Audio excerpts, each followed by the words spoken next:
sobre nós. Nós te agradecemos, Pai. Amém. Você pode se assentar, as crianças vão lá para o fundo, você pega a sua Bíblia já, e vamos que vamos, né? Vamos que vamos. Jesus venha tratar conosco, falar conosco. Como que vocês estão, igreja? Aos que eu não cumprimentei, né? Uma ótima noite aos irmãos que chegaram logo depois. Sejam cheios de Jesus aí, que seu coração possa estar feliz. Como é que está essa pós-festividades? Pós-festividades. Talvez você está como eu, fazendo detox. Hoje eu tomei um suco de detox, a gente comeu demais no final de ano.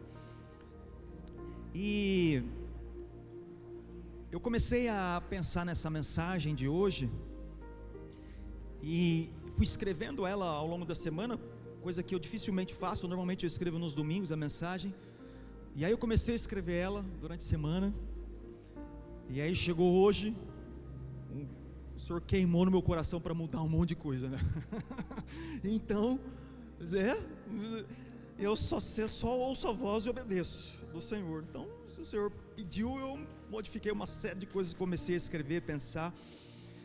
Então, sem mais delongas, eu queria que você abrisse a sua Bíblia no livro na carta de 2 Coríntios, capítulo 5. E a gente possa ser cheio de Jesus, né? Ser cheio de Jesus. Vamos lá, 2 Coríntios, traga a sua Bíblia. Eu sempre vou falar isso, traga a Bíblia para a igreja. É importante você saber manusear, saber onde estão os livros, ainda que você talvez não tenha tanta prática, mas você vai mexendo, você vai conhecendo, e você vai sabendo onde está. Se você não trouxe, nós vamos projetar para você, mas é importante você usar a sua Bíblia, a versão que você usa para pregar, para falar, para orar por alguém, para fazer um discipulado. É importante você ter a sua Bíblia, você para rabiscar ela, sabe? Então vamos lá, 2 de Coríntios capítulo 5, a partir do verso 14, vamos lá? O texto diz assim, acompanhe comigo na leitura, eu vou ler na versão NVI, tá? Pois o amor de Cristo nos constrange, porque estamos convencidos de que um morreu por todos, logo todos morreram, e ele morreu por todos, para que aqueles que vivem já não vivam mais para si mesmos, mas para aquele que por eles morreu e ressuscitou. De modo que de agora em diante a ninguém mais consideramos do ponto de vista humano, ainda que antes tenhamos considerado a Cristo dessa forma, agora já não o consideramos assim. Verso 17: portanto, se alguém está em Cristo, é nova criação, as coisas antigas já passaram, eis que surgiram coisas novas. Tudo isso provém de Deus, que nos reconciliou consigo mesmo por meio de Cristo, e nos deu o ministério da reconciliação, ou seja, que Deus em Cristo estava reconciliando consigo o mundo, não lançando em conta os pecados dos homens, e nos confiou a mensagem da reconciliação. Portanto, somos embaixadores de Cristo, como se Deus estivesse fazendo o seu apelo por nosso intermédio, e por amor a Cristo, lhe suplicamos, reconcilie-se com Deus. Deus tornou o pecado por nós, aquele que não tinha pecado, para que nele nos tornássemos justiça de Deus. Feche os olhos aí e vamos orar mais uma vez. Vamos orar. Senhor, a tua palavra foi lida e as sementes vão ser lançadas agora, e nós precisamos da revelação da palavra que o Senhor traz para nós. Aos que estão aqui, aos que vão ver posterior essa mensagem gravada, aos que estão ao vivo vendo a mensagem, a quem vai receber agora. Jesus, nós precisamos de Ti. Acalma o coração de todos que aqui estão, que tenham os ouvidos espirituais para entender o que o Senhor quer falar conosco. Que toda a honra, toda a glória seja dada ao Senhor. Amém. Vamos lá, pessoal, vamos lá. Aperte o cinto da fé aí. Como sempre, é uma briga com o relógio aqui. Eu vou tentar expor esse texto, diante do assunto que o Senhor quer tratar conosco e falar. Esse texto que a gente acaba de ler está inserido num compilado de cartas que o apóstolo Paulo escreve. Ele ia plantando as igrejas, e quando ele plantava as igrejas, posterior de onde ele estava, seja de uma prisão, seja de uma outra cidade, seja de uma outra igreja que ele estava plantando, seja numa sinagoga, ele enviava as cartas para esses lugares onde ele havia passado e plantado uma igreja, e ali ele tinha deixado um corpo diaconal, um corpo de obreiros, para que a igreja nascesse e começasse a crescer nos ambientes, na Ásia Menor, na Grécia, em todo um lugar aqui onde o reino e o evangelho estavam se expandindo, principalmente no mundo gentil, ou seja, nos que não são judeus, inclusive nós. E essa carta para essa igreja em especial, uma igreja cheia de dons e talentos, mas uma igreja extremamente problemática. E Paulo escreve cartas de advertência para essa igreja, como a carta de Coríntios.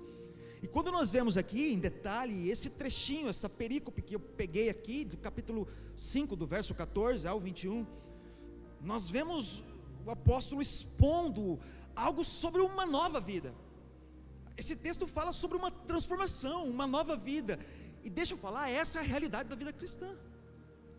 Por isso que vem esse tema, e eu já quero trazer para você. O tema de hoje, a pregação de hoje, chama Ano Novo, Vida Nova.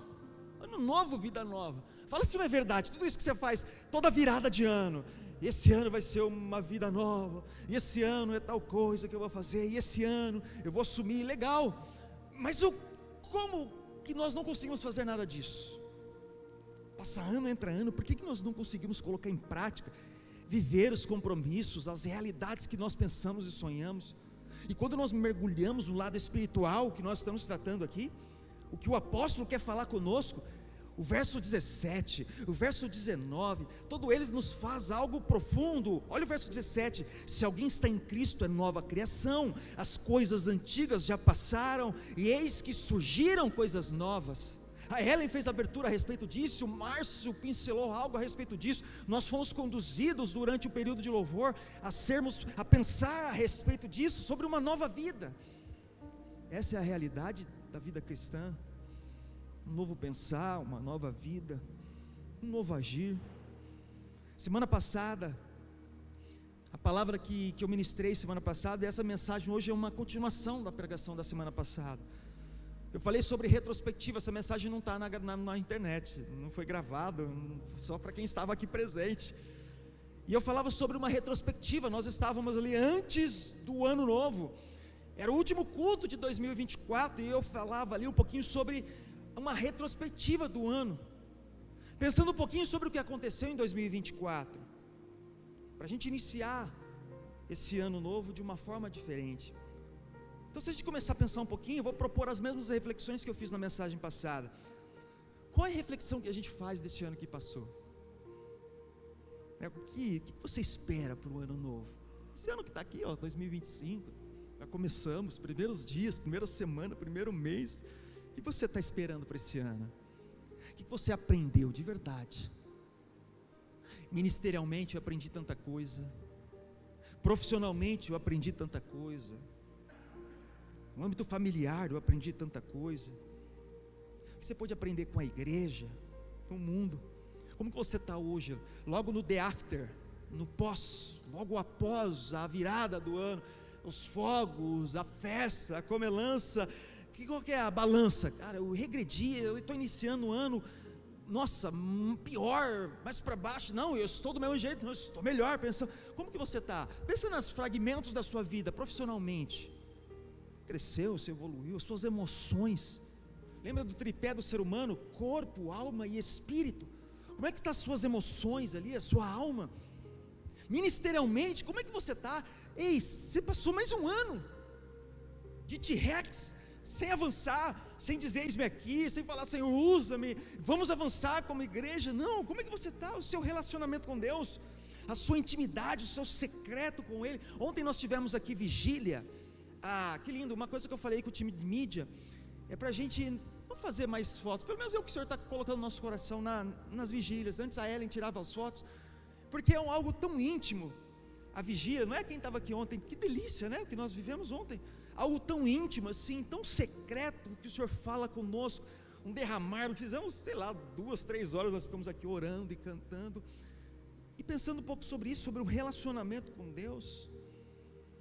Eu vou dizer algo dessa pregação, que eu falei na mesma pregação da semana passada, eu iniciei falando sobre isso, para a gente viver esse tema aqui, um ano novo e uma vida nova. Presta atenção por favor nisso, para você viver a prática desse tema aqui, é um ano novo e uma vida nova.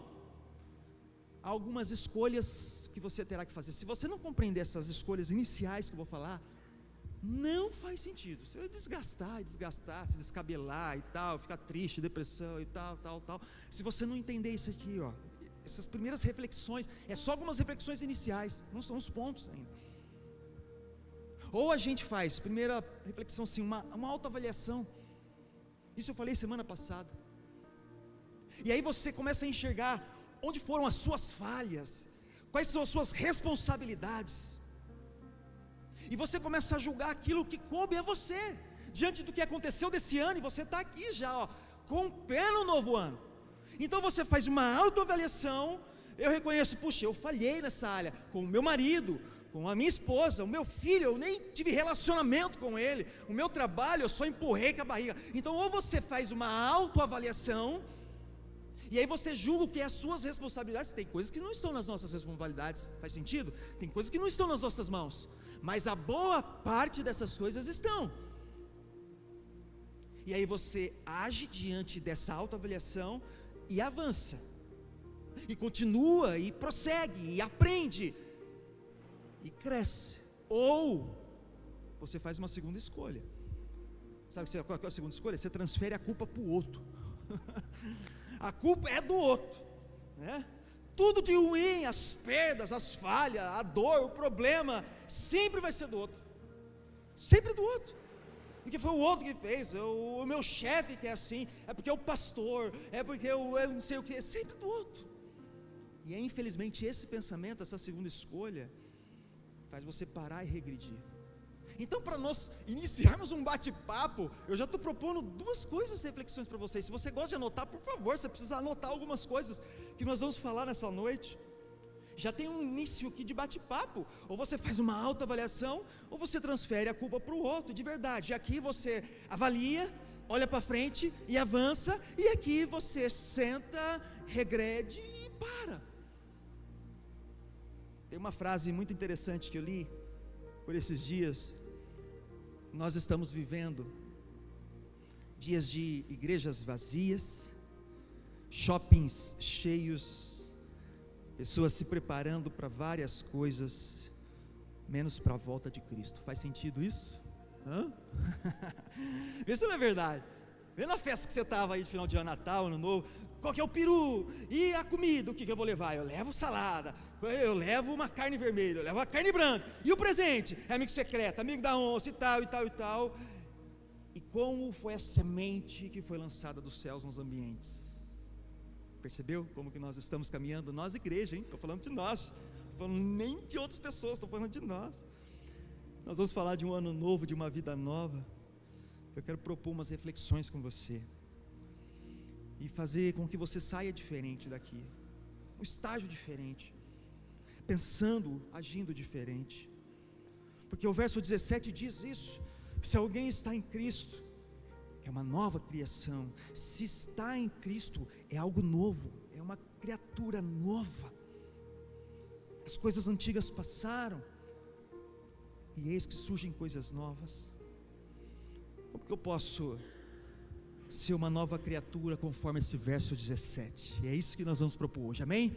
Então tome papel, caneta, o seu post-it digital, e vamos refletir. Tem muita coisa para você pensar comigo e sair daqui pensando hoje.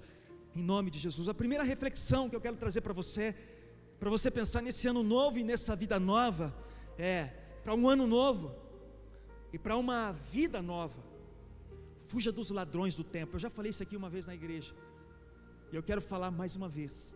Sabe, para vivermos uma vida nova nesse ano novo, a gente precisa fugir dos ladrões do tempo, igreja. Eu já trouxe uma vez num estudo a respeito disso.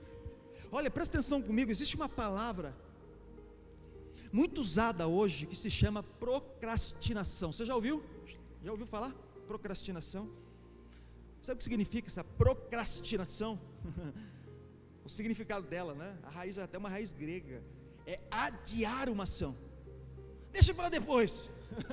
Eu deixo para depois. E aí o que te faz adiar uma ação é exatamente os ladrões do tempo. Se você tem algo para fazer, independente da área e da esfera da vida que você está pensando agora, é profissional, é emocional, é familiar, é ministerial, é na área financeira, não interessa, eu estou propondo da sua vida como um todo, independente da área que você procrastina, que você empurrou e deixou para depois, o que te faz deixar para depois é exatamente isso, é ladrão do tempo, são os ladrões do tempo. Presta atenção nessa imagem que eu coloquei aqui, sugestiva, né? Como que um ladrão é? Um ladrão é aquele que vem sem avisar, se não percebe ele, né? A intenção dele, presta atenção isso, e traz para o lado espiritual isso. A intenção dele é levar algo valioso, que é aquilo que você tem. E é exatamente o que os ladrões do tempo estão fazendo conosco. Está vindo sem avisar, nós não percebemos, está roubando algo valioso e você sabe o que é na sua vida. Sabe, igreja, nós estamos vivendo uma época em que os ladrões dos tempos estão espalhados nas casas, na igreja, na família, na igreja mesmo, nos pequenos grupos, nos ministérios, na família. Por exemplo, quer um exemplo? Nas famílias não existe mais tempo de conversa. Estou falando muito, hein? Não tem tempo de conversa. Não se senta mais à mesa para almoçar ou tomar um café juntos. Não se senta. É sempre um corre-corre para cá, e corre-corre para lá, e leva as crianças, e vai, e busca, e leva futebol, e é natação, e é música, é inglês, e pega as crianças e vai, e é o trabalho, e fica sem almoçar. Ih, uma loucura. E a hora que vai para sentar para almoçar e jantar, não sabe nem como faz para pegar um garfo na mão, não lembra mais. E se sentar então de frente com a esposa, com o marido, dá choque, porque não faz isso há anos. E quando senta, o que a gente faz? Senta com um negocinho na mão. Senta com um dispositivo na mão. Todo mundo conectado com o mundo, mas não está conectado com quem está à frente de nós. Isso é loucura, cara, loucura, ladrão do tempo isso. No seu trabalho, por exemplo, talvez nós passamos um ano de 2024 não produzindo aquilo que o Senhor quis que nós produzíssemos. Seja quem é profissional liberal, quem trabalha na CLT, independente, talvez você não produziu por conta de ladrão do tempo, e na sua esfera profissional você sabe qual é. Talvez era um tempo de você ter estudado um pouco mais, ter feito um curso diferente, ter se dedicado um pouco mais. Esse ano tem sido um ano, irmãos, eu sempre estudei muito, e eu passei já alguns anos sem estudar. Sabe por quê? Por uma série de coisas chamada ladrão do tempo na minha vida. Essa mensagem, quando eu escrevi, eu preguei para mim mesmo. Esse ano agora eu vou voltar a estudar. Eu vou voltar, esse ano agora, daqui uns dias, ore por mim, eu vou fazer um vestibular para mais uma faculdade que eu vou passar em nome de Jesus. E vou fazer mais uma pós, eu preciso voltar a estudar. Sabe, talvez o ano 2024, você pouco participou do que a igreja produziu como evento. Um evento tão básico que a igreja produz é culto, gente, culto. Pequeno grupo, que é os cultos caseiros, nas casas, sentar próximo um do outro, ver o rosto do irmão, saber como ele está, as dores, as alegrias dele e sua. E talvez você não participou, não leu, não se relacionou com Deus esse ano por uma coisa chamada ladrão do tempo. Ladrão do tempo. Isso é muito sério, irmãos. Eu quero trazer alguns exemplos para vocês. Gênesis 2, capítulo 2, verso 15. Olha, eu vou usar textos bíblicos para exemplificar para você o que os ladrões do tempo faz em nossas vidas. Gênesis capítulo 2, verso 15, vem comigo, vamos lá. O texto diz assim, ó: o Senhor Deus colocou o homem no jardim do Éden, verso 15 do capítulo 2, para cuidar dele e cultivar dele. Colocou o homem para fazer o que no Éden? Cuidar e cultivar. Presta atenção no que o Senhor está tratando. Verso 16: e o Senhor Deus ordenou ao homem: coma livremente de qualquer árvore do jardim, mas não coma da árvore do conhecimento do bem e do mal, porque o dia em que dela comer, certamente você morrerá. Vamos lá? Há um propósito. Colocou o homem para cuidar e cultivar do jardim. Amém? Faz sentido? Presta atenção agora, capítulo 3, verso 4 e 5.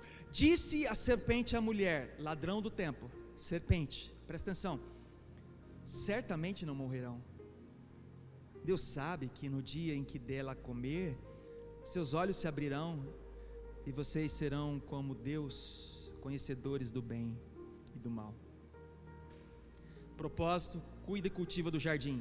Ladrão do tempo que estava ali, a serpente: para com isso, vai lá, pensa na sua vida, cara, dá mais um trago. Para que igreja, para que isso? Mas você está morando na igreja agora, sai fora disso, e tal, e tal, e tal. Ladrão do tempo. Sabe que esse textinho que nós estamos lendo, esse ladrão do tempo aqui, tipificado na serpente, que pode ser um exemplo para nós, te impede de cumprir a função que Deus estabeleceu para você. Sabe quando esse ladrão do tempo chega? Havia uma função ali para Adão: cuidar e cultivar do jardim. Vem um ladrão do tempo e afasta ele da função estabelecida que Deus tinha colocado sobre ele. Quer mais um? Vem comigo em Êxodo, capítulo 6, o verso 6 e 9. Vamos lá? Êxodo 6 tem bastante texto bíblico, eu preciso ler um pouco rápido, tá? Se você quiser anotar, nós vamos projetando. Êxodo capítulo 6, o verso 6 e o 9 diz assim: por isso, diga aos israelitas: eu sou o Senhor. Presta atenção nas palavras aqui, ó, os verbos que Deus está usando aqui, por favor, presta atenção. Eu os livrarei do trabalho imposto pelos egípcios, eu os libertarei da escravidão, e os resgatarei com braço forte e com poderosos atos de justiça. Presta atenção, verso 7 de Êxodo 6: eu os farei meu povo e serei o Deus de vocês, então vocês saberão que eu sou o Senhor, o Deus de vocês, que os livra do trabalho imposto pelos egípcios, e os farei entrar na terra que com mão levantada jurei que daria a Abraão, a Isaque e a Jacó, e eu darei a vocês como propriedade. Eu sou o Senhor. Viu? 11 coisas que o Senhor falou aqui, prestou atenção nisso? Verso 9, presta atenção no ladrão do tempo agora. Verso 9: Moisés declarou isso aos israelitas, mas eles não lhe deram ouvidos, por causa da angústia e da cruel escravidão que sofriam. Ladrão do tempo te impede de ver glória, poder e milagre de Deus. Você viu quantas palavras? 11 palavras. Eu vou libertar vocês, eu vou resgatar. Moisés pregando, tipo, eu estou pregando aqui, ó, há um tempo novo, há uma história nova e tal. Aí Deus está falando aqui, ó, no texto de Êxodo 6, e eu vou libertar, e vocês vão saber que eu sou Deus, vocês vão entrar na terra tal, tal, e eles estão lá, né? Aí de repente Moisés para, e eles entram no ouvido, e saiu no outro. O ladrão do tempo fez assim, ó, na palavra, ó, arrancou deles, por causa da angústia. Eu não estou negando a angústia, o sofrimento, o problema que você está lidando. Eu só estou falando que talvez isso que você viveu, está vivendo, o ano de 2024, te impediu de ver milagres, gente. Talvez você não participou da igreja, do reino, de milagres, de pequenos grupos, na sua família, de ambiente familiar, por conta de ladrão. E você não viveu os milagres. Olha quantas coisas que o Senhor falou para aquele povo, só que eles não deram ouvidos. Quer ver mais um? Vem comigo, vamos lá, vai para o Novo Testamento, vai no Evangelho de Lucas, capítulo 14, o verso 16, anota aí, eu vou ler mais um aqui, vamos lá, Lucas 14, verso 16 diz assim, ó: e Jesus respondeu: certo homem estava preparando um grande banquete e convidou muitas pessoas. Verso 17 de Lucas 14: na hora de comer, enviou seu servo para dizer aos que haviam sido convidados: venham, pois tudo já está pronto. Verso 18: ladrões do templo. Mas eles começaram um por um a apresentar desculpas. Eu acho lindo esse texto aqui. Aí o primeiro disse: acabei de comprar uma propriedade e preciso ir vê-la, por favor, desculpe-me. O outro disse, verso 19: acabei de comprar 5 juntas de bois e estou indo experimentá-las, por favor, desculpe-me. Verso 20: ainda outro disse: acabo de me casar, por isso eu não posso ir. Sabe, os ladrões do templo, ainda que sejam coisas boas, não tem nada de ruim aqui, casar, ter juntas de boi, tratores e terras expandidas, nada, tudo certo. O problema é quando isso se torna a sua vida, e se torna um ladrão de tempo e você nem percebe. Sabe como um ladrão chega, despercebido, pisando, e vai roubar algo valioso? Nesse contexto que eu estou falando, o ladrão do tempo te impede de entrar na melhor festa que vai ter, na melhor festa que vai ter. Nesse ano, cara, por favor, liga o fé, a sensibilidade ao Espírito. Preste atenção quando o Espírito te incomoda a ir, a parar, a avançar, ao seu tempo, a sua vida. Preste atenção nisso. Dia desses ladrões, por favor. Esse ano novo que está entrando, nessa nova vida, para ter essa vida nova, em nome de Jesus. Fez sentido? Você está entendendo o que eu estou querendo propor, irmãos? Faz sentido? Amém? Eu quero propor uma segunda reflexão com vocês, que neste ano novo, e essa vida nova, tem algo para acontecer. Olhe mais para frente. Olhe mais para frente. O verso 17 que nós lemos, né, que eu falei, faz tanto sentido em todo esse texto que está sendo exposto, essa pregação. O verso 17 de Coríntios 5 que nós lemos, o texto base: portanto, se alguém está em Cristo, é uma nova criação. As coisas antigas passou, cara, e está surgindo coisas novas. Então, olha para frente. Você está olhando muito para trás, para o lado, e a bagunça, a tempestade, a bagunça, e o temporal que está levantando, a poeira, e o Senhor está à frente. E talvez você pergunta, porque eu estou entendendo que é para olhar para frente, mas talvez você está fazendo uma pergunta: pastor, e o que eu faço com o meu passado? O meu passado que é sujo, hein? É terrível. De todos nós, aliás. Deixa eu falar, o passado, você aprende com o que você viveu, e o presente, você vive ele para um futuro melhor. Olha Provérbios 4, 25, diz assim, ó, o texto, olha esse texto que lindo, né? Provérbios 4, 25: olhe sempre à frente, mantenha o olhar fixo no que está adiante de você, veja bem por onde anda, e os seus passos serão seguros. Verso 27: não se desvie nem para a direita, nem para a esquerda, e afaste os seus pés da maldade. Cara, uma coisa que eu tenho vivido e aprendi na minha caminhada cristã, de alguns anos já, uma caminhada pastoral de alguns anos, é manter os olhos para frente. Cara, numa vida cristã, numa caminhada pastoral, o que mais tem são obstáculos, buracos, pessoas te apunhalando, te empurrando e tal, e querendo só subir, uma série de coisas. E sabe o que me mantém vivo, caminhando durante todos esses anos? É olhar para frente, cara, é manter os meus olhos fixos assim, como se estivesse numa corrida, e atento nessa estrada que eu estou percorrendo. Isso é o que nós precisamos nesse ano, profissionalmente, ministerialmente, na sua vida emocional. Sua vida emocional.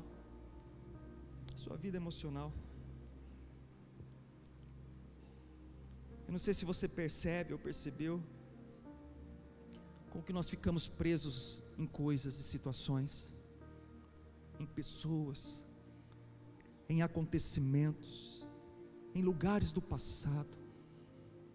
Tem um texto que eu quero ler com vocês, que ele vai nos dar um norte sobre isso.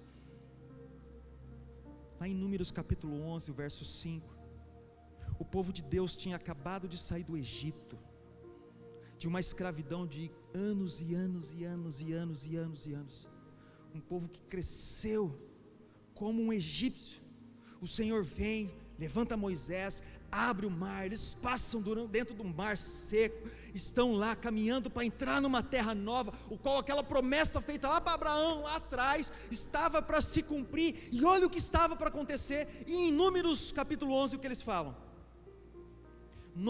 Verso 5, nós nos lembramos dos peixes que comíamos de graça no Egito, de graça nada, e também dos pepinos, das melancias, dos alhos porós, das cebolas e dos alhos, mas agora perdemos apetite, nunca vemos nada, a não ser este maná.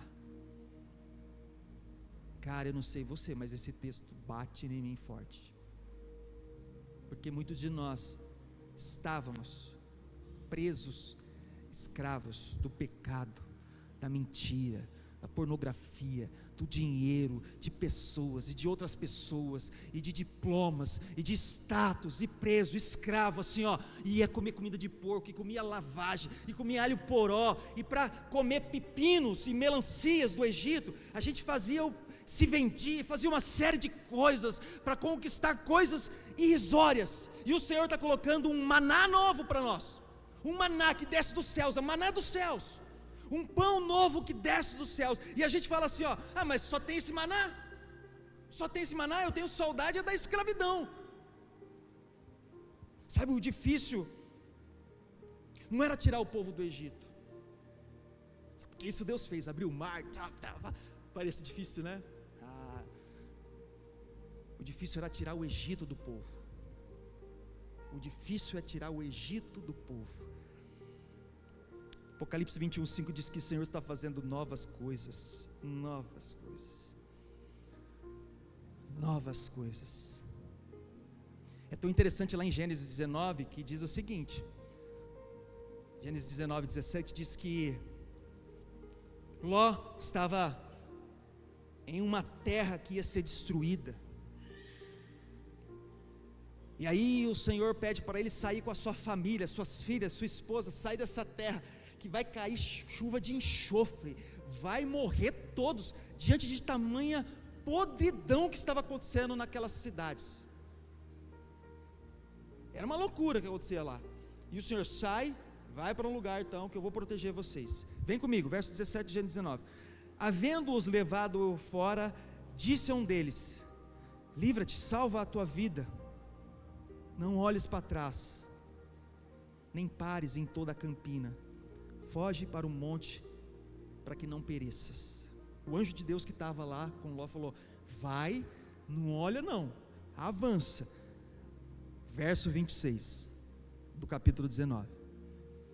E a mulher de Ló olhou para trás e converteu-se numa estátua de sal. E eu fiquei intrigado, de verdade, eu vendo esse texto aqui, eu falei: Senhor, não só ela, mas acho que todo mundo queria dar uma olhadinha para trás. Se eu estivesse lá, eu ia estar coçando assim, ó, correndo. Eu queria ver o fogo do enxofre. Eu ia dar uma olhada para trás, não teria jeito. Eu ia estar correndo assim, ó. Imagina lá, e a cidade atrás deles. Eu ia falar: deixa eu só dar uma olhadinha. Talvez eu ia fazer isso, mas eu fiquei intrigado. Eu falei: Senhor, não podia olhar, né? Aí eu fui ver essa palavra. No original, essa palavra olhar é a palavra nabar, e ela é interessante porque não é uma olhada assim, ó, está andando e olhou, não é isso. Essa palavra aqui, olha que interessante isso, é uma palavra de olhar de contemplação. O significado dessa palavra nabar, a tradução dela é contemplar, é mostrar uma consideração, é prestar a atenção.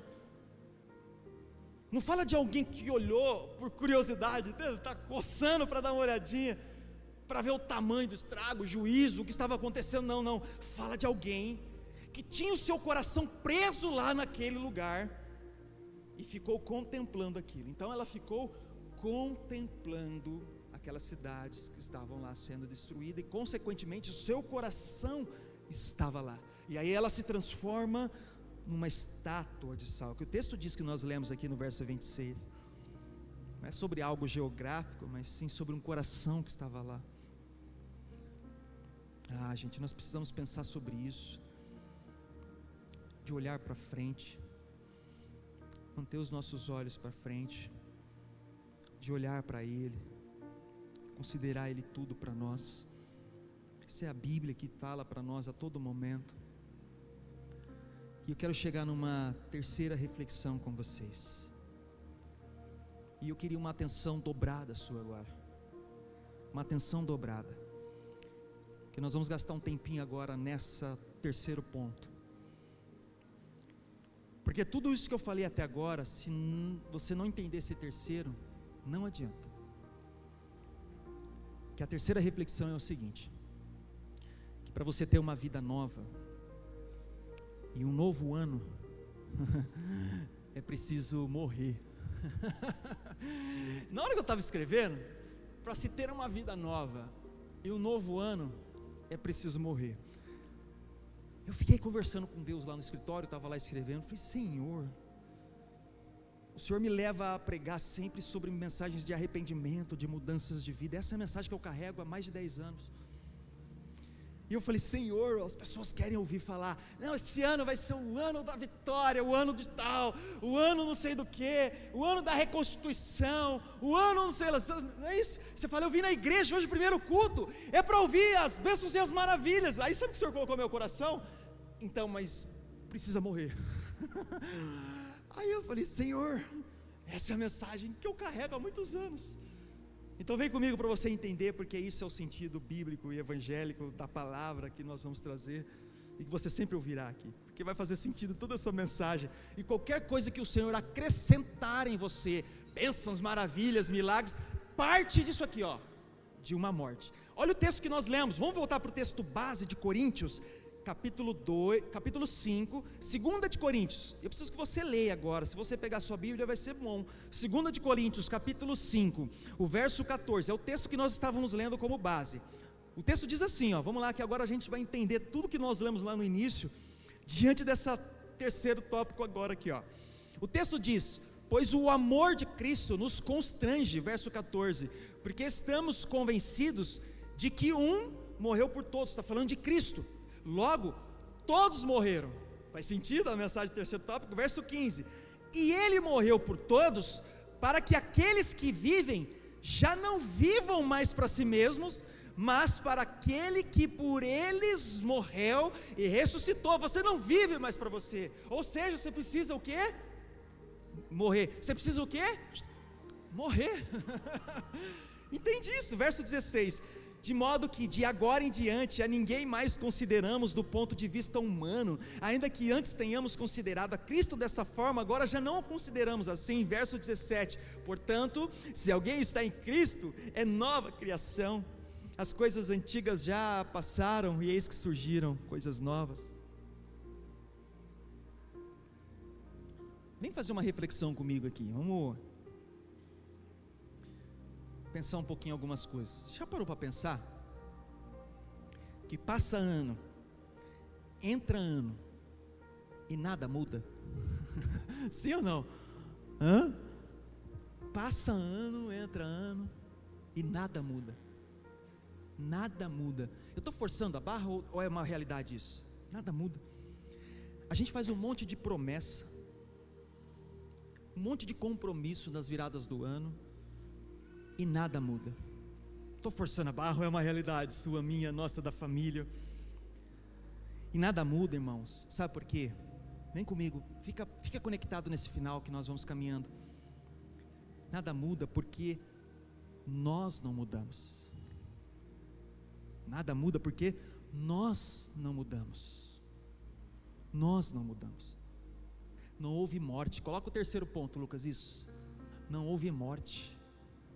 Não houve morte, igreja. Não houve uma metanoia. Uma metanoia. não houve transformação. Sabe por que a igreja do primeiro século avançava e avançava? Pega a história, não sei se vocês gostam de história, e a história da igreja, eu amo, vejo séries, tem uma série de coisas na internet, a história da igreja. A igreja do primeiro século avançava, e era perseguição e morte, e eles avançavam e avançavam. Sabe por que eles avançavam? Porque haviam testemunhas de Cristo, testemunhas de Cristo. E pasmem, você só pode ser testemunha daquilo que você viu, daquilo que você ouviu, daquilo que você viveu e experimentou. Sim ou não, os advogados, cadê? Não é isso, você só pode ser testemunha daquilo que você... Olha, aconteceu um acidente lá na Índia, ninguém vai me chamar para ter testemunha de lá, ora bolas, entende? Mas se eu estiver aqui na rua, na rua São Paulo, andando, serelepe, e de repente um carro bate, mata 2, 3 ali, e eu assisti de camarote, sabe que a polícia vai vir? Cara, vem cá, você precisa testemunhar, dar o seu testemunho que aconteceu. Então a igreja do primeiro século, ela avançava, porque tinham-se testemunhas de Cristo. Então você só pode testemunhar daquilo que você viu, viveu, você ouviu, você experimentou. E essa é uma reflexão forte para nós, igreja. Ei, eu estou falando com vocês, servos de Cristo. Essa igreja não é uma igreja para você simplesmente sentar e ficar contemplando louvor, imagem. Não, é uma igreja para avançar. Nós fomos chamados para avançar. Você foi enviado, você é enviado. Você é enviado. E aí ficam umas perguntas para nós. Quantas pessoas vieram a Cristo nos últimos anos? Porque você foi uma testemunha, porque você foi um discipulador de alguém, na vida de alguém. Quanta gente? Se a resposta foi nenhuma pessoa. Eu sou convertido há 1 ano, há 10 anos, há 20 anos, há 1 mês, não interessa. Se você é 1 mês, melhor ainda, você está queimando o seu coração. Quantas? Se a resposta for nenhum, pastor, nós não estamos sendo cristãos, nós não estamos sendo igreja, nós não estamos sendo filhos e discípulos dele. Nós estamos seguindo uma religião, um movimento de domingo, me encontro, quando eu não gosto, não vem, e tal, e tal, e tal. Igreja, os nossos vizinhos, as pessoas que trabalham com a gente, os nossos filhos, muitas vezes não querem saber de igreja, porque nós mais reclamamos de Deus, de pastor, da igreja, ao invés de nós sermos testemunhas. Você não foi chamado para adorar pastor e cantor, não, você foi chamado para ser uma testemunha. Testemunhe Jesus na mesa sua de almoço, testemunhe Jesus lá no seu trabalho, você está parafusando a parede, testemunhe Jesus, você está cortando, fazendo a unha, testemunhe Jesus, testemunhe Ele. A grande verdade é que nós continuamos com os nossos mesmos costumes. Sabe por quê? 2024 entra, passa, e 23, e 22, vai fazendo retrospectiva, nada muda, que nós continuamos com os nossos costumes, os nossos jeitos, as nossas vontades, nós continuamos a mentir, a enganar, a passar pessoas para trás, a sermos egoístas, a pensar em nós mesmos, a trair a esposa, a trair o meu marido, a deixar meu filho ser cuidado pela internet. Nós continuamos assim.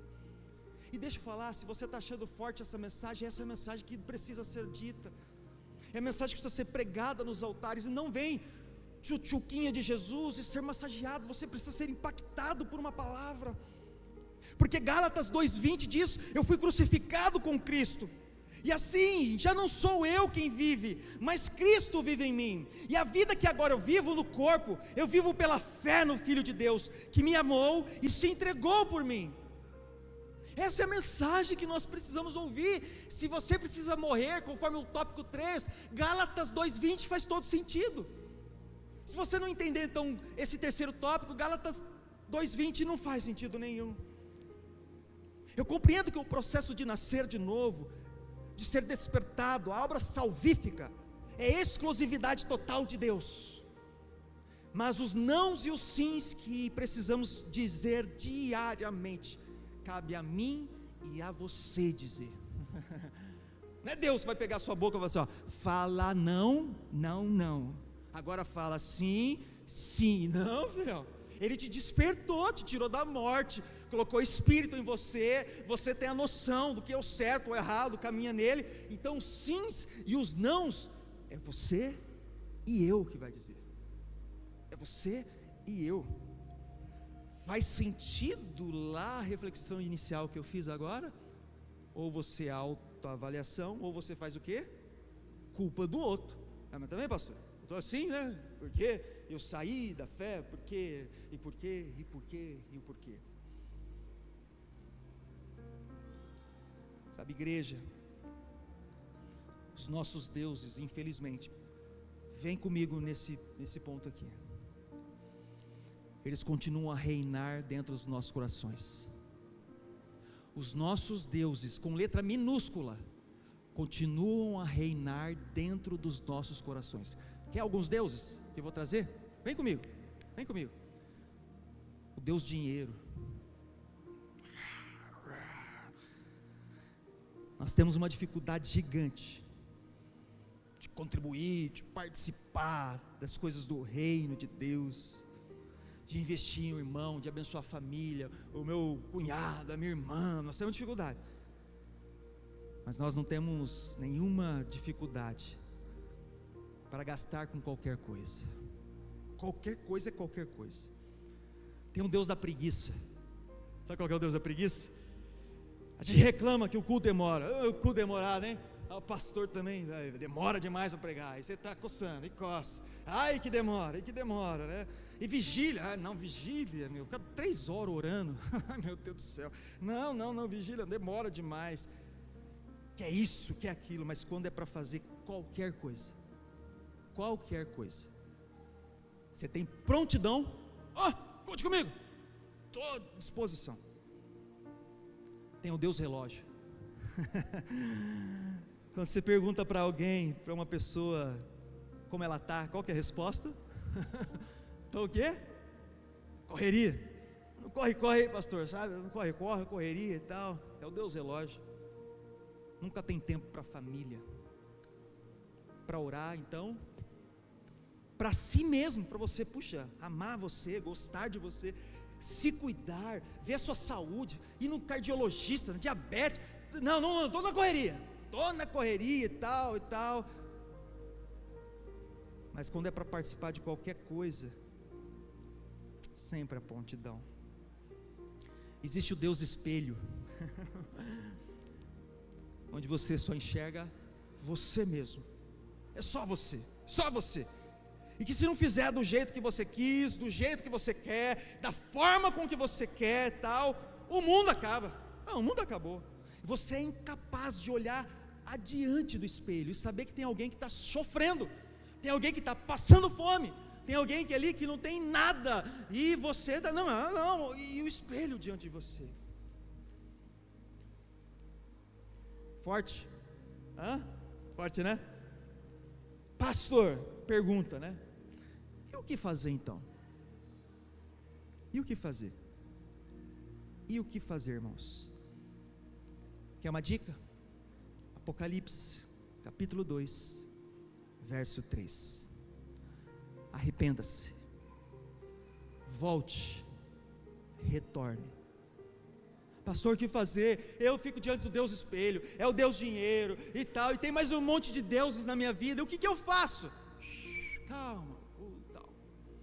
Arrependa-se, volte e retorne. O texto diz isso, de Apocalipse 2, verso 3, projeta para nós, Lucas. O verso 3 diz assim, acho que eu vou ler até é o verso 3, acho que eu peguei errado, hein? Não, é o verso 5, eu peguei errado aqui o texto bíblico, vê se eu estou certo agora, verso 5, isso, é isso aí. Lembre-se de onde caiu, arrependa-se, e pratique as obras que praticava no princípio. Arrependa-se e pratique as obras que praticava no princípio. Pastor, o que fazer diante desses montes de deuses com um D minúsculo na minha vida? Arrependa-se, volte, retorne. A gente ir pensando por um fechamento aqui de pensamento. Que tal, dentre tantas orações e pedidos para esse ano que você talvez fez? Talvez você. Gente, achei até estranho. Eu sempre é algo natural do ser humano, tá? Não estou falando que é certo ou errado não, irmãos. Todo ano eu sempre passo, Senhor, esse ano, olha, e ali eu oro com a Ellen, a gente, né, lança palavras um para o outro, e fala, nossa, esse ano, olha que Deus faça isso e tal. Esse ano, eu estou pensando agora aqui, eu não falei nada ali na hora da virada ali, eu estava ali, os fogos estourando, eu pensando, levei meus pensamentos em Deus, mas não fiquei remoendo ou pensando em nada, porque vem esse texto bíblico aqui, ó, diante de tantos pedidos que nós temos que fazer, que tal Mateus 6:10? Vem comigo nesse texto, ou anota ele aí, porque essa aqui é a oração que nós vamos fazer ao longo de todo o ano. Mateus 6, verso 10, diz assim o texto, projeta isso para a gente ganhar um tempo: venha o teu reino, e seja feita a tua vontade, assim na terra como nos céus.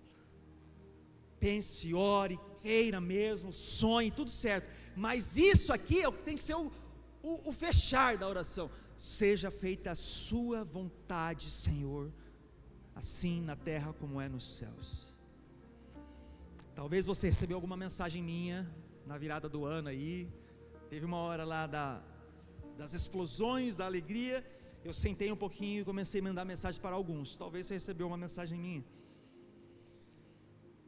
e eu vou talvez recitar algumas coisas que eu escrevi para alguns. Que o maior presente da virada do ano não foi a comida, que foi uma delícia, né? Fala a verdade, bom demais, né? Márcio? Que delícia, né? Poxa, não foram os presentes que talvez você ganhou, maravilha isso. Não foram as promessas que você fez, bênção, continue a sonhar, a prometer, vai, ok. Não foi a cor da roupa que você passou, o maior presente não foi isso. Ou as superstições que talvez você tem, não foi isso. Sabe qual foi o maior presente do 10, e 9, e 8, e 7? Sabe qual foi o maior presente? Eu mandei para alguns a respeito disso: que as misericórdias do Senhor iriam se renovar na virada do relógio. Esse é o maior presente. E Lamentações 3, pastor, de onde você tira isso? Você é maluco? Não, é da Bíblia. Lamentações capítulo 3, o verso 22 diz isso, o verso 23 também: graças ao grande amor do Senhor é que não somos consumidos, pois as suas misericórdias são inesgotáveis, renovam-se cada manhã, e grande é a sua fidelidade, e graças a Deus por isso. Então o maior presente que eu e você recebemos é uma misericórdia que se renovou, senão nós iríamos ser consumidos. Eu quero deixar algumas sementes para você. Se você gosta de anotar, anote.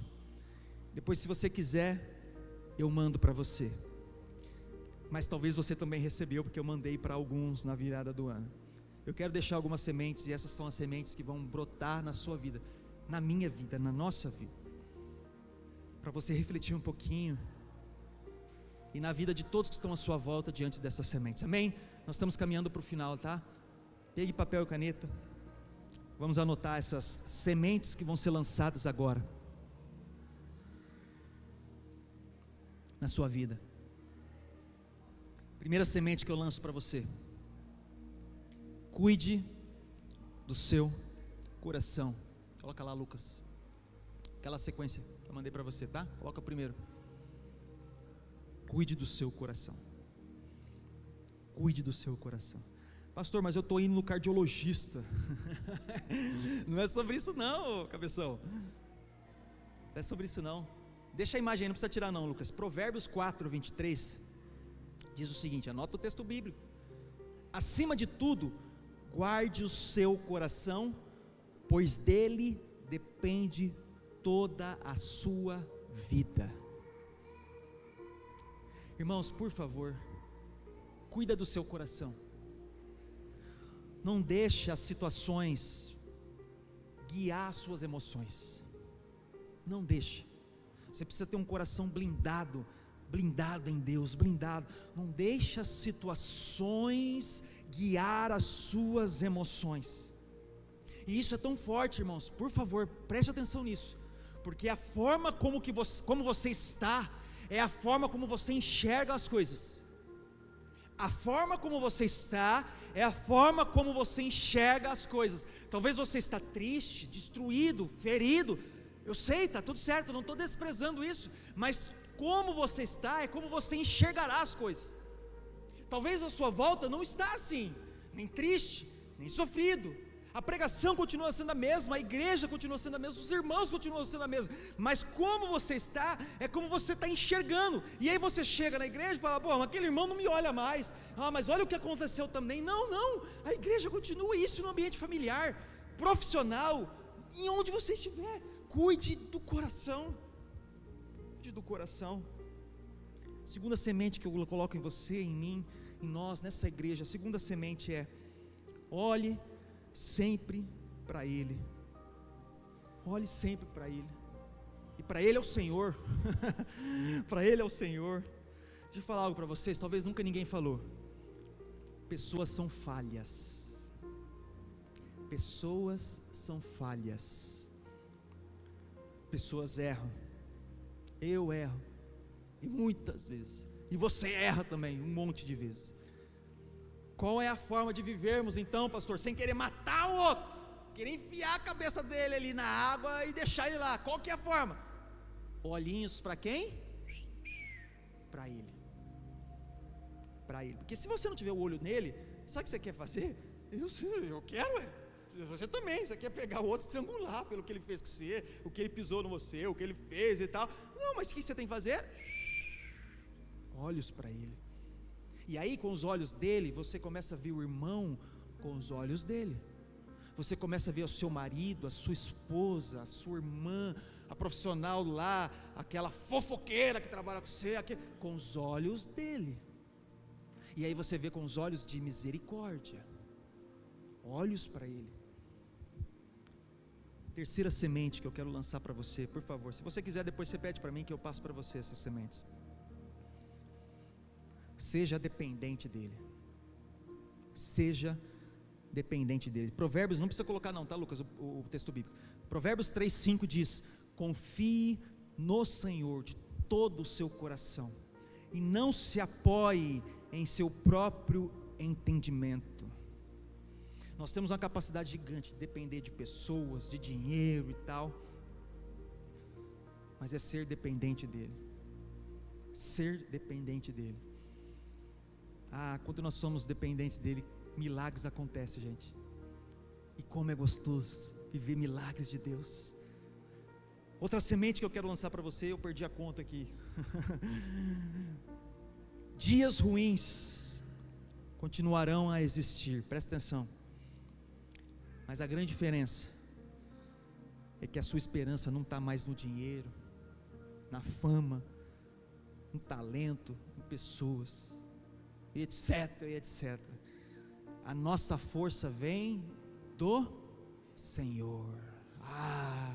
Dias ruins vão continuar a existir, irmãos. Às vezes nós maquiamos, né? Crente, igreja, tem um péssimo hábito. Não pode contar. Crente não pode sofrer e tal. A gente vai criando um bibelô. Sabe uma criancinha que está sempre de chupeta, mamando o resto da vida, que não cresceu? A gente vai fazendo isso com pessoas novas que chegam na igreja, com pessoas que vão servir em ministérios. A gente fica assim, não pode falar, senão vai sofrer. Dias ruins continuarão. O crente sofre, morre, fica doente, acontece tudo isso. Mas qual que é a diferença então, pastor? Que a minha esperança não está mais em nada do que essa terra podre me oferece, mas está em Deus. Uma outra semente para você, por favor, preste atenção. Quando você estiver cansado, preste atenção. Qual que é o papel seu? Quando você estiver cansado, descanse. Descanse. Não abandone nem desista daquilo que Deus não desistiu.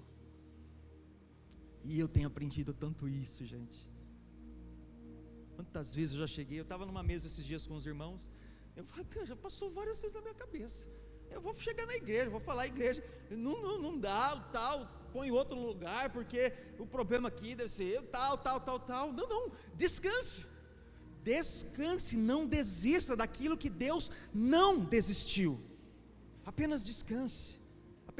Mais uma semente. tudo o que fizer, pergunte a Deus, igreja, pergunte a Deus, peça sinais e confirmações. Senhor, me confirma, me dá sinal, usa um irmão, uma criança, sei lá, um cachorro, usa alguém. O Senhor usou uma mula para falar com o homem, então usa qualquer coisa para falar comigo, faz o céu ficar diferente, me dá sinais, se é para me avançar, se é para parar, se é para ir adiante. Peça sinais para Deus nesse ano, por favor. Outra semente, o nosso objetivo é glorificar a Deus. Você foi colocado nessa terra para glorificar a Deus, é para glorificar, é somente isso. Então busque cada vez mais ser semelhante a Jesus. Você só vai conseguir glorificar a Deus se você for semelhante a Jesus. Se você não for, igreja, você não faz sentido, não faz sentido. Penúltima semente, em situações difíceis, faça a seguinte pergunta: no meu lugar, o que Jesus faria? Aí você vai se surpreender, hein? Porque no seu lugar, com você, sabe o que você quer fazer? Matar, ter o pé, ir adiante, abandonar, e não sei o quê, e eu vou para aquela mesa lá, e eu quero voltar à velha vida. Esse é o seu lugar. Mas essa pergunta, lembra o texto de Gálatas? Já não sou eu quem vive, mas é Cristo que vive em mim. Então você não pode responder por você. Se é outra pessoa que está habitando, você tem que falar: ô Espírito Santo, Jesus que é dono de mim, o que o Senhor faria nessa situação? Porque eu quero matar, mas o que o Senhor faria nesse lugar, aqui nessa situação? Essa é a pergunta que você tem que fazer. Aí você vai ver Jesus falar diferente. Aí ele vai falar assim: ó, espera, dá um tempo, espera um pouco, ó, avança lá. Você vai ouvir, mas precisa exercitar.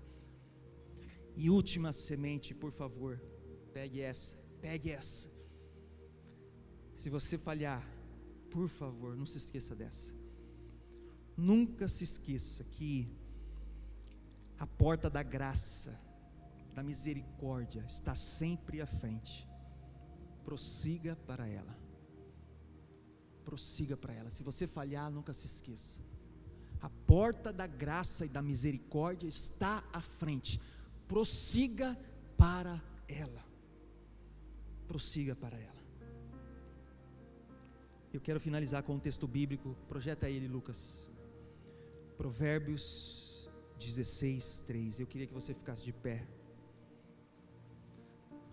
Vai dar um ar de que estamos acabando, entende? E glória a Deus que eu estou dentro do horário. Provérbios 16:3. Você pegou essas sementes?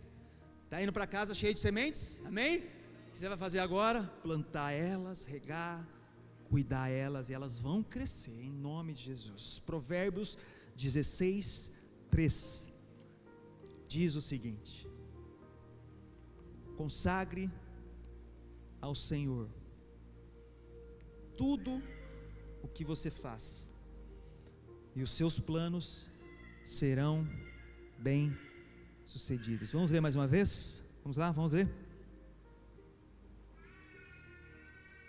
Consagre ao Senhor, entregue, na versão que está aqui, tudo o que você faz, e os seus planos serão estabelecidos, serão bem sucedidos, em nome de Jesus. A minha oração, esse primeiro culto deste ano, essa primeira mensagem deste ano é: permaneça nele,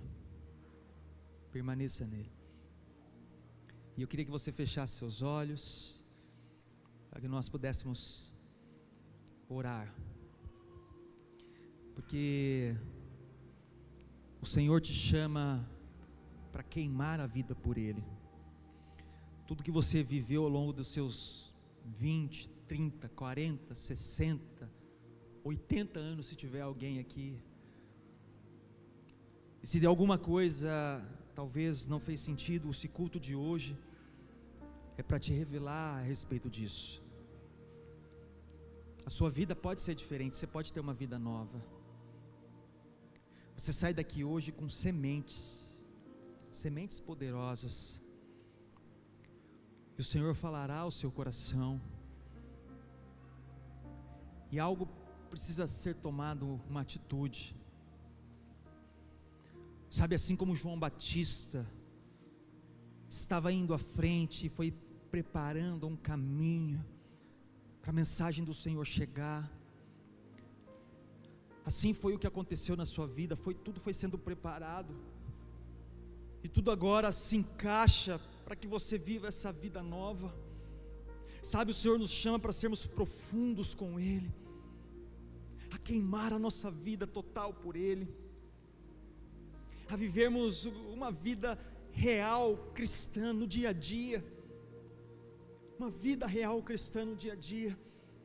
Nós sabemos que as lutas, os problemas, eles existem e fazem parte do dia a dia nosso, mas a mensagem para você ir embora aqui hoje é: confie.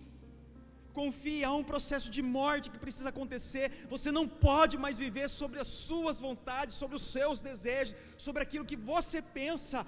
Há um Deus que habita ou precisa habitar em você, em nós, nessa igreja, nas decisões, nos ministérios, na sua casa, filho, família, e Ele guiará você, eu, nós, a tomar as decisões certas, a olhar para Ele, a avançar, continuar firme no Senhor, que essa morte que aconteceu, está acontecendo, venha frutificar em nós, venha frutificar em nós, venha frutificar em nós, que o seu trabalho seja um lugar de adoração, que a mesa do café, do jantar, do almoço com a sua família, seja uma casa de Deus. Aonde você estiver, você venha declarar que Ele é Rei, Ele é Senhor, Ele é dono da sua vida, da nossa vida, em nome de Jesus. Em nome de Jesus, eu queria que você continuasse com seus olhos fechados, e nós fizéssemos uma oração agora. Eu queria que você começasse a orar, liberar algo sobre a sua vida, um compromisso que você quer assumir real. Aquela oração que está ali em Mateus que nós lemos: seja feita a tua vontade, Jesus. Que nós pudéssemos orar. Eu quero cantar uma canção com você, mas ore a respeito do que o Senhor vai falar com você. Peça um relacionamento com Ele, peça uma vida com Ele. Que o Senhor venha falar conosco, em nome de Jesus, em nome de Jesus.